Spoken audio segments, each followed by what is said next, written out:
lettre encyclique de notre très saint Père, le pape Léon XIII, Laetitiae Sanctae. À nos vénérables frères, les patriarches, primats, archevêques, évêques et autres ordinaires des lieux ayant paix et communion avec le siège apostolique. Léon XIII, pape. Vénérables frères, salut et bénédiction apostolique.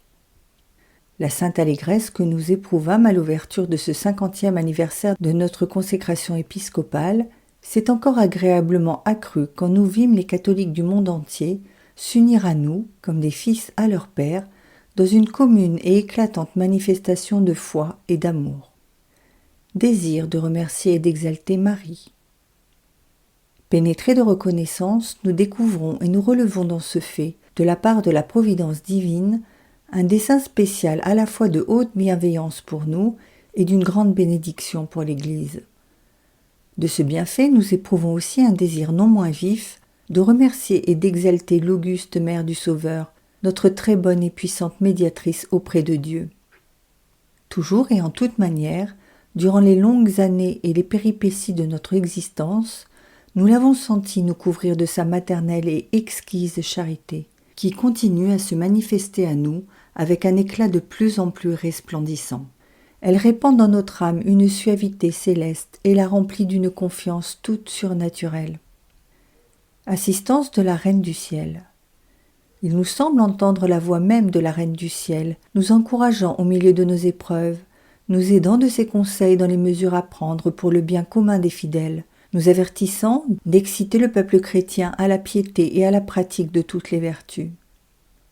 Progrès de la dévotion du rosaire. Plusieurs fois dans le passé, il nous a été doux et nous nous sommes fait un devoir de répondre par nos actes à ces désirs de Marie.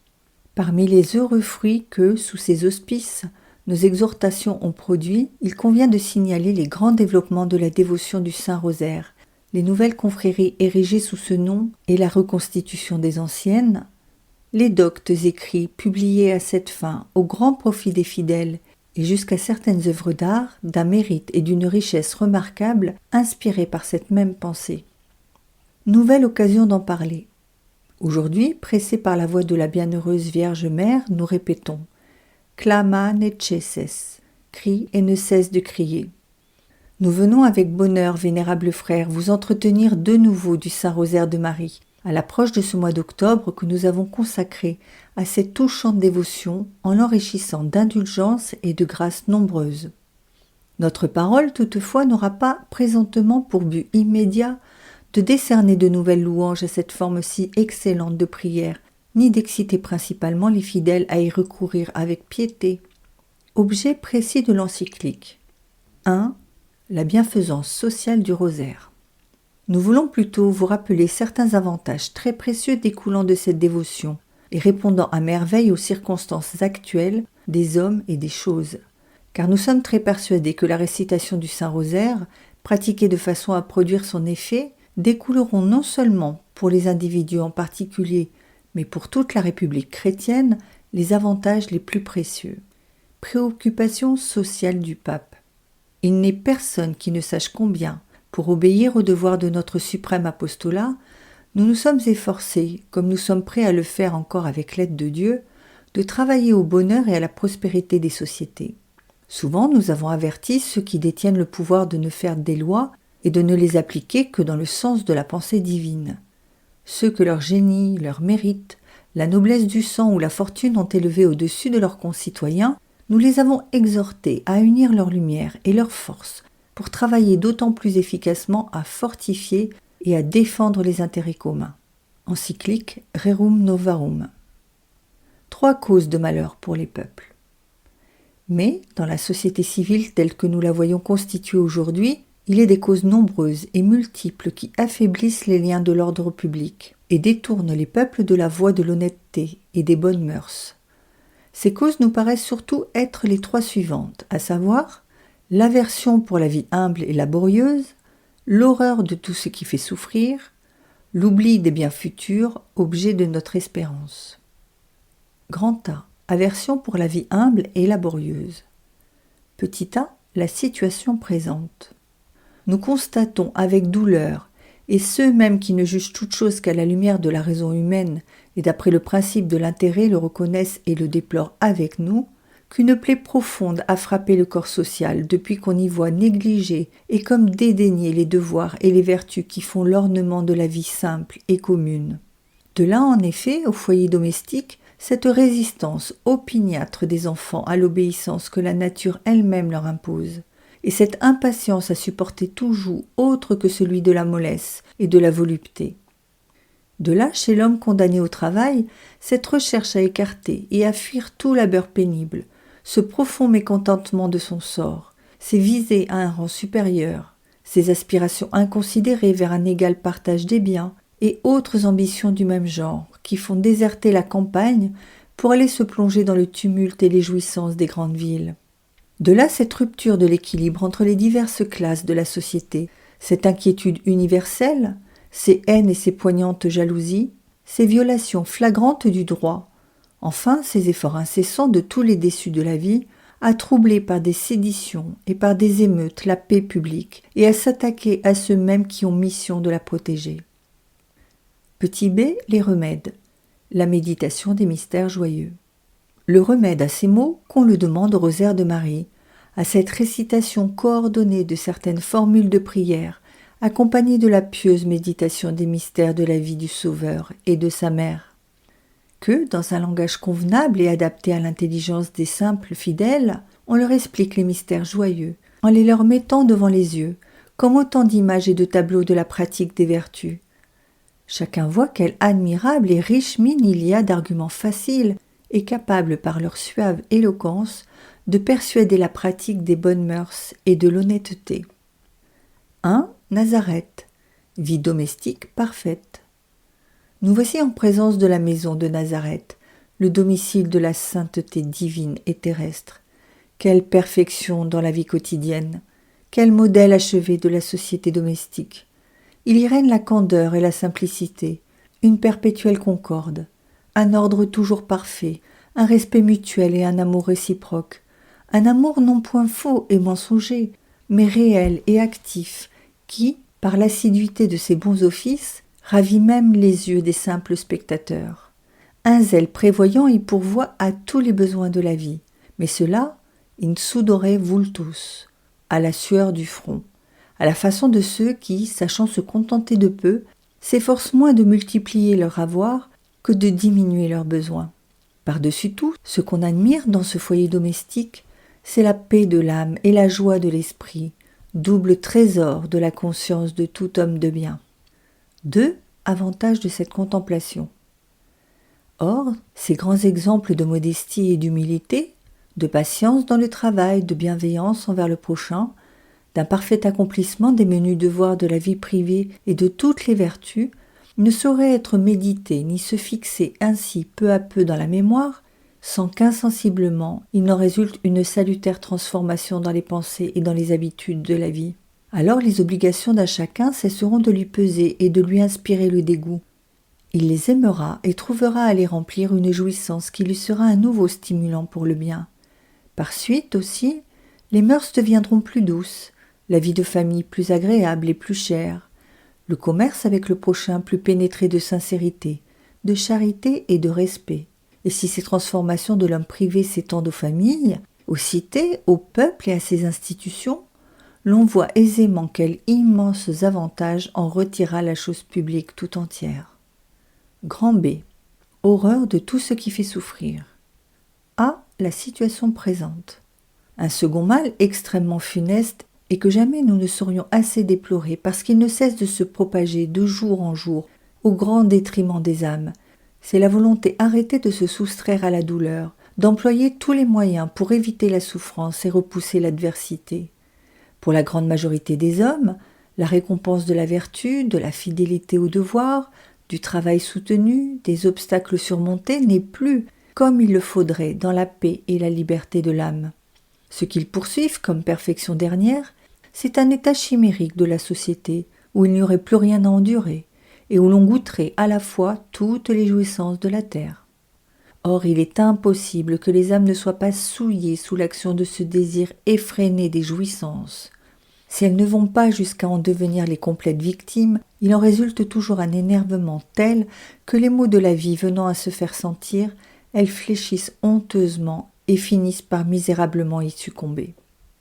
B. Remède. La méditation des mystères douloureux. Ici encore, il est permis d'espérer que, par la vertu de l'exemple, la dévotion du Saint-Rosaire donnera aux âmes plus de force et d'énergie. Et pourquoi en adviendrait-il autrement quand le chrétien, dès sa plus tendre enfance et constamment depuis, s'est appliqué dans le silence et le recueillement à la suave contemplation des mystères appelés douloureux. 1. Les exemples de Jésus. Dans ces mystères, nous apprenons que Jésus-Christ, l'auteur et le consommateur de notre foi, a commencé simultanément par faire et par enseigner, afin que nous trouvions en lui réduit en pratique ce qu'il devait nous enseigner touchant la patience et la générosité dans les douleurs et les souffrances, au point de vouloir endurer lui-même tout ce qu'il peut y avoir de plus crucifiant et de plus pénible à supporter. Nous le voyons accablé sous le poids d'une tristesse qui, comprimant les vaisseaux du cœur, en fait sortir une sueur de sang.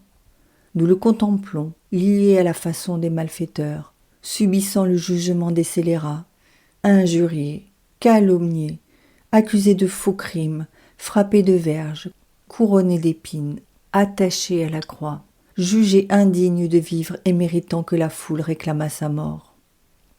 Les exemples de Marie.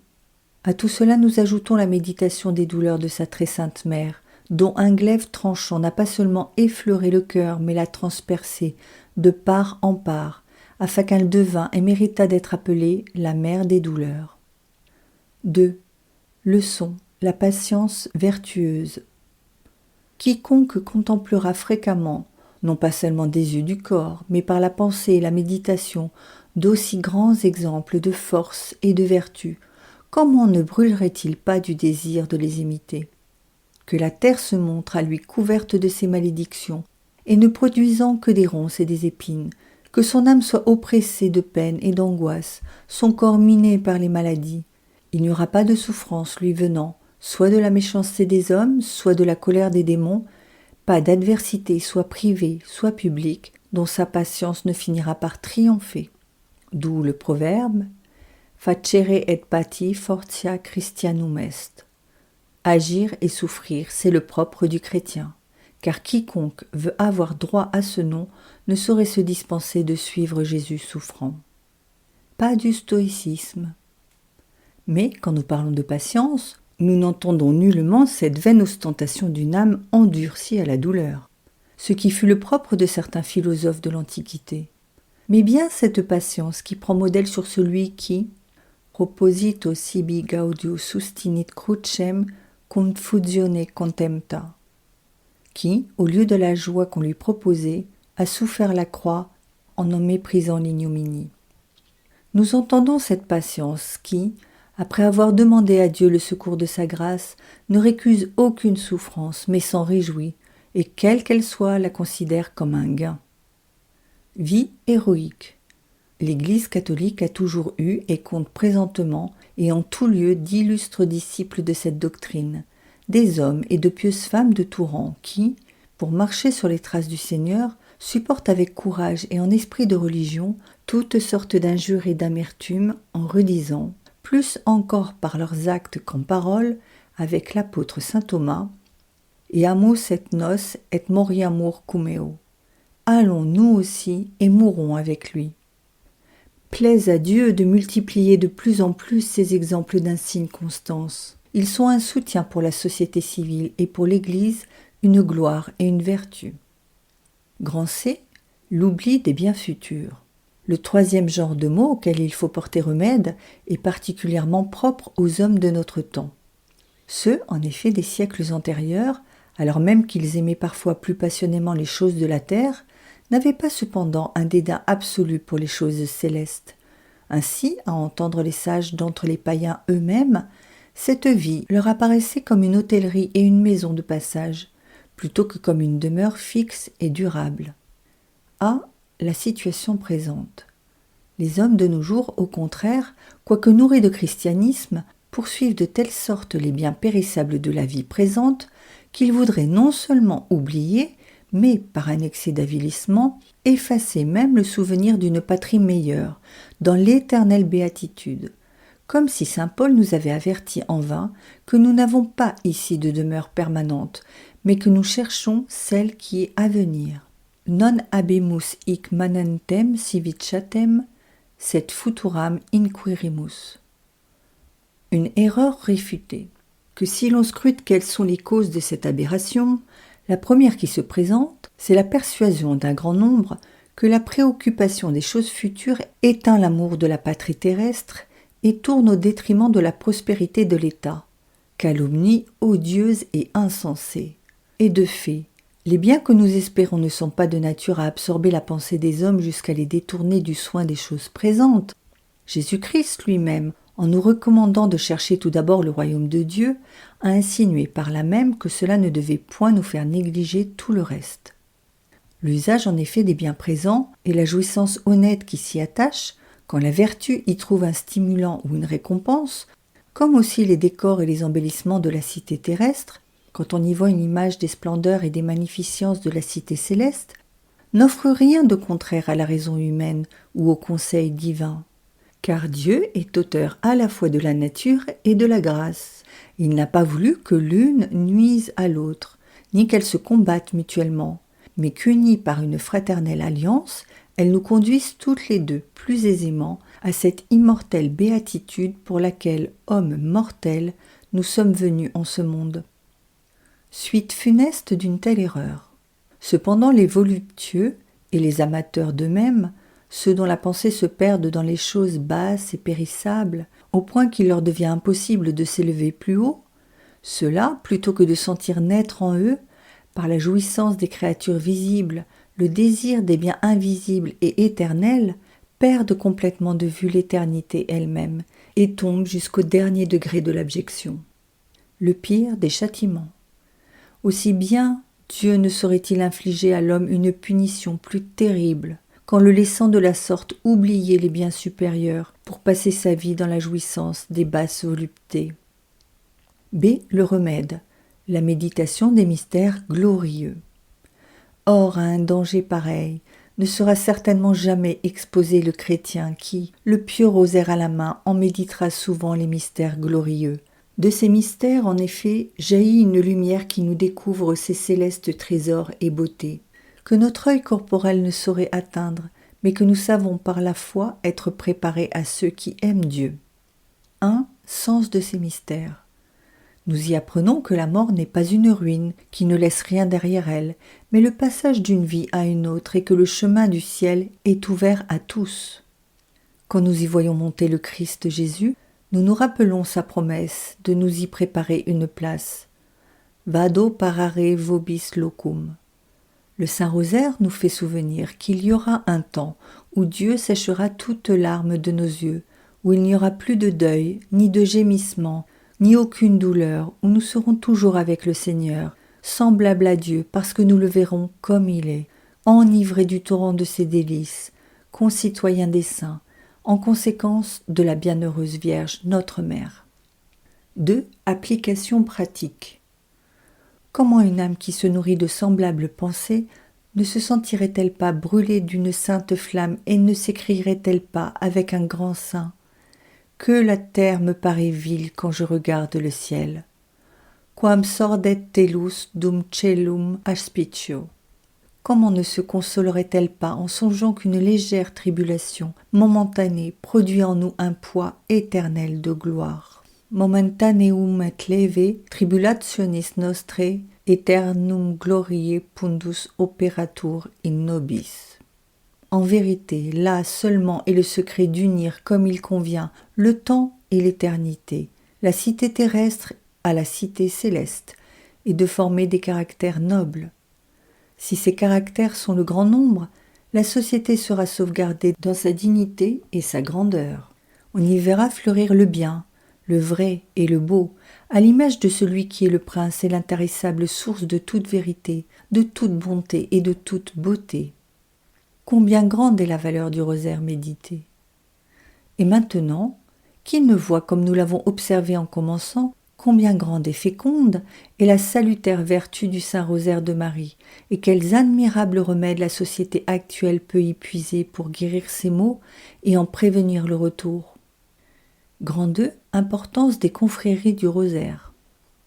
Mais cette vertu, ceux-là naturellement en éprouveront avec plus d'abondance les bienfaits qui, ayant donné leur nom à quelqu'une des pieuses confréries du Rosaire, y auront acquis, grâce à cette fraternelle union et à leur consécration spéciale au culte de la Très Sainte Vierge, un titre nouveau et particulier. A. Constitution et règlement. Ces confréries, en effet, approuvées par les pontifes romains et enrichies par eux de privilèges et d'indulgences, ont leur constitution propre et leur discipline. Elles tiennent leurs réunions à des jours déterminés et sont pourvues des moyens les plus aptes à faire fleurir la piété et à se rendre utiles même à la société civile. Ce sont comme autant de bataillons militants qui combattent les combats du Christ pour la vertu de ces mystères sacrés, sous les auspices et la conduite de la Reine du Ciel. Et Marie, en tout temps, et plus encore à la journée des échinades, leur a prouvé manifestement combien elle agréait leurs prières, leurs fêtes et leurs suppliantes processions. B. Multiplication et perfection. Il est donc bien juste que non seulement les fils du patriarche Saint Dominique, qui le doivent par état et par vocation, mais encore tous les prêtres qui ont charge d'âme et qui notamment exercent leur ministère dans les églises où déjà ces confréries sont canoniquement érigées, s'appliquent avec zèle à les multiplier et à les maintenir dans toute leur ferveur. Nous désirons de plus, et cela très vivement, que les missionnaires, ceux qui s'adonnent à la prédication de la foi, soit dans les pays chrétiens, soit chez les infidèles et les nations barbares, se consacrent également à cette activité. Leurs exhortations, nous n'en doutons pas, porteront leurs fruits, et de nombreux fidèles s'empresseront de se faire inscrire dans ces confréries et s'efforceront à l'envi de retirer du Saint-Rosaire les précieux avantages que nous venons d'énumérer et qu'on en doit regarder comme l'essence et la raison d'être. C. Influence heureuse. L'exemple ensuite de ces confréries et de ces associés entraînera insensiblement le reste des fidèles à les imiter dans leur estime et leur dévotion au rosaire de Marie. Et, à leur tour, ceux-ci se montreront, ainsi que nous le désirons vivement, plus soucieux de recueillir à leur profit des trésors aussi salutaires. Espérance, consolation et vœux. Telles sont les espérances que nous entrevoyons. Elles nous sont un soutien et une consolation au milieu des maux et des tristesses de l'heure présente. Qu'il plaise à Marie, la Mère de Dieu et des hommes, l'institutrice et la reine du Saint-Rosaire, de les réaliser en exaucant nos prières et nos supplications. Nous avons la confiance, vénérables frères, que par le soin de chacun d'entre vous, ces enseignements et ces vœux produiront toutes sortes de bons effets et contribueront notamment à la prospérité des familles et à la paix générale des peuples. Bénédiction apostolique. En attendant, comme gage de faveur céleste et de notre particulière bienveillance, nous vous accordons à chacun de vous, à votre clergé et aux fidèles confiés à vos soins, la bénédiction apostolique. Donnée à Rome, près Saint-Pierre, le 8 septembre de l'année 1893, la 16e de notre pontificat. Léon XIII,